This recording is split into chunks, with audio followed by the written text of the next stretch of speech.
అభిషేకం స్వామికే, కర్పూర దీపం స్వామికే అనుచు పలుకుచు అయ్యప్ప భక్తులు స్వామిని చూడగ వెళ్ళదరు, శబరిగిరికే వెళ్ళదరు.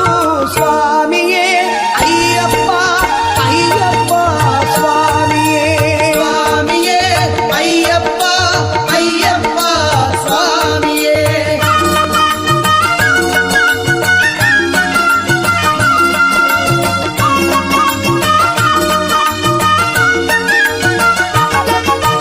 కార్తీకాన మాల ధరించి నిష్ట మీరగా వ్రతమునరించి